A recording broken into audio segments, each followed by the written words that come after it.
Dito sa video natin ngayon sa mga client naman natin na nagtatanong kung paano po natin i-configure itong ating EP outdoor na pangmalakasan na ito po order ng ating client na package po doon sa ating Wifi 6 Vendo.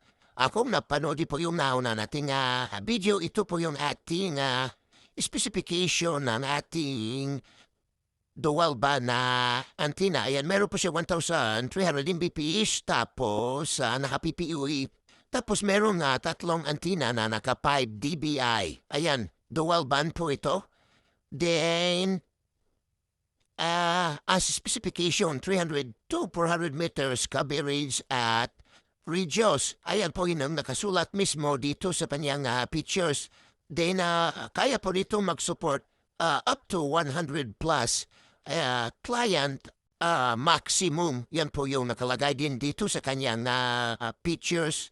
Ayan, dito na yun sa video natin. Ituturo ko po sa inyo kung paano po natin i-configure ito gamit lang po yung nating cellphone. Kaya step by step po natin itong gagawin para po sa mga baguhan, hindi po kayo malito. Una-una, ito po dito sa ating antenna. Dito po natin makikita mismo yung naka-default admin password at saka yung default na ating makikita din dito yung default IP address na 192.168.10.1. Lahat po ng COMFAST antenna, mayroon po talaga silang default na 192.168.10.1 na IP address kasi yan po yung gagamitin natin once papasok po tayo sa dashboard. Kaya dito sa gagawin natin configuration, hindi po natin kailangan mayroong internet connection sa dami po nagtatanong natin mga client. Hindi po natin kailangan mayroong internet connection na po config po tayo naman na IP antenna or kahit anong IP antenna. Ayan, dito po mayroon siyang direct kuryente din meron 1 at saka 2 LAN. Din dito naman sa kanyang PUE adapter or power supply. Ayan, napakadali lang po. Plug-in lang po natin yung PUE adapter niya. Sa kuryente din, gagamit lang po tayo ng isang LAN cable. Pag meron na tayong LAN cable, ayan, meron po dito na LAN port at saka PUE port. Sa mga video po natin, lagi po natin sinasabi na lahat po ng PUE port, i-connect natin papunta sa antenna. Din dito naman sa antenna, kuha sa mga baguhan ng EW85, meron po ditong WAN port or WAN port. Diyan po natin i-connect. Hindi po sa LAN na port ng ating antenna. Ayan, may ilaw na po ang ating radio antenna. Haantayin lang po natin na iilaw din ito yung Wi-Fi. Bakit kailangan po natin pailawin yung Wi-Fi or mag-activate yung Wi-Fi? Dahil mapakunik po yung ating cellphone dito sa Wi-Fi ng antenna. Ayan, umilaw na po yung Wi-Fi, tsaka pa tayo makapag-configure gamit ang cellphone. Kasi pag hindi umilaw ang Wi-Fi signal, hindi po tayo makapag-configure sa ating cellphone. Okay lang kung i-direct natin to sa configuration doon sa laptop or computer. Kaya kung pansinin po natin dito sa PUE adapter, dito sa LAN port, wala pong nakakonect na internet connection or wala po nakakonect na LAN cable papunta din sa computer or laptop. Punta po tayo sa ating cellphone. Open natin dito sa cellphone ang ating Wi-Fi.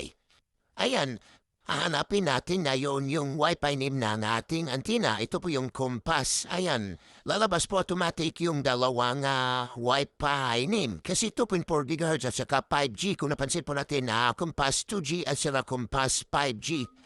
Usually, kung 5G naman ang cellphone natin, dito tayo mag-connect sa 5G. Kung 2.4G lang yung cellphone nyo, sa 2G lang po kayo mag-connect.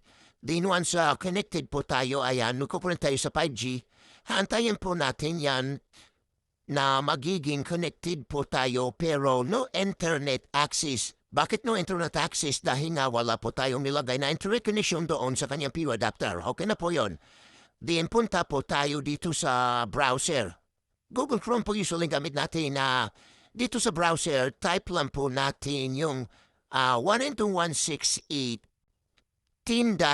Saan po nakikita yan doon? Po sa umpisa ng video, nakikita po yan sa likod mismo ng antenna. Pag na-type na po natin yan, enter, automatic pumapop up na po yung pinaka-portal ng ating dashboard. Ito yung COMFAST. Dipot lang po nito, admin. Nandun din sa likod ng antenna sa umpisa ng video. Din login. Once po nakalagin na po tayo, ito na po yung dashboard ng ating antenna. Ayan, makikita po natin dito na meron po siyang 2.4G at saka 5G na is ID. Ayan, or Wi-Fi name. Kaya babaguhin po natin lato kasi papamalan po natin ito doon sa client natin na nag-order nitong ating EW85 na package po sa ating Wi-Fi 6 Vendo. Ayan, kaya dito, sundan lang po natin ang video hanggang sa dulo na parallel naman ang configuration nito. Di punta na tayo dito sa tatlong bar. Ayan, dito natin makikita status wizard. Dito sa wizard, dito natin makikita yung apat na mode, router mode, bridge mode, EP mode, or repeater mode. Pero pipiliin po natin dito sa configuration, gagamitin po muna natin ang EP mode dahil ilalagay po natin ito sa Wi-Fi Vendo. Andito sa LAN IP, makikita natin 192.168.10.1. Ito po yung default IP address na nakita natin sa likod ng antenna. Kailangan po natin ito ipipersonalize kung lalo na kung dalawa na po yung compass ang gagamitin natin para iwasan po natin yung pagka-conflict ng ating mga Wi-Fi signal. Then, pipindutin na po ito ng next. Then, dito na tayo sa wireless settings. Dito sa wireless settings na dito nakikita natin yung Wi-Fi unification 2.4G wireless. Ayan, dito sa SSID, palitan po natin to ng Wi-Fi name. Kayo na po bala ko, ano po ilalagay natin na Wi-Fi name. Then, dahil dual band po ito ang ating COMFAST EW85. Kailangan din natin maglagay ng Wi-Fi name sa ating 5 GHz Wi-Fi radio. Din, pipilila po natin dito, country China. Din, dito sa channel bandwidth, lagi ko pong pinipili dito to 20 MHz. Di ba gumagamit ng 40 MHz din dito sa channel frequency. Lagi ko pong ginagamit dito 1, 6 or 11. Kaya kayo na pong pipili dito sa tatlong frequency para hindi po mag-overlap. Din dito naman tayo sa ating 5G wireless settings. Dito sa SSID, gawin po natin itong SIM name doon sa 2.4G natin or para magiging sa parehasyong Wi-Fi na para isala po ang lalabas pag nag-broadcast ang ating antenna. SIM name lang po gagawin natin dito para magiging band steering. Ayan, ilalagay po natin yung Wi-Fi name. Dito sa password, wala po tayo ilalagay dahil kukunin po natin to sa Vendo. Then sa China country din sa bandwidth, lagi ko pong ginagamit dito 40 MHz, hindi po ako gumagamit ng 80 MHz. Gagawa po tayo ng explanation yan sa susunod na video. Dahil lagi ko pong ginagamit yan 40 MHz. Ayan. Din dito naman sa channel frequency, automatic lang po ang ginagamit natin dito. Marami po tayo pagpipilian na channel frequency pero naka-auto lang po ang gamit. Then, kalimutan ito turn on itong Wi-Fi unification. Then, para magiging band steering or para lalabas po yung isa lang yung Wi-Fi name. Then, click next. Dito sa LAN IP, nakikitaan po natin dito yung 192.168.10.1. Kaya ito po yung pwede po natin i-personalize. Pero dito sa video natin, para matuloy-tuloy tayo, hindi na po natin babaguhin muna. Then, click lang po nating finish. Ayan. Magsisave settings na po ang ating antenna. Pagkatapos po niya na maabot na 100%, automatic po ang ating cellphone magdi-disconnect sa Wi-Fi name dahil nagbago na po tayo ng Wi-Fi name or is ID, ganun lang po. Kabilis, paano tayo na-configure ng EW85 na COMFAST gamit ang ating cellphone or mobile phone. Kaya check naman natin dito sa Wi-Fi ng ating mobile phone. Hanapin na po natin yung Wi-Fi name na ginawa doon sa antenna. Ayan.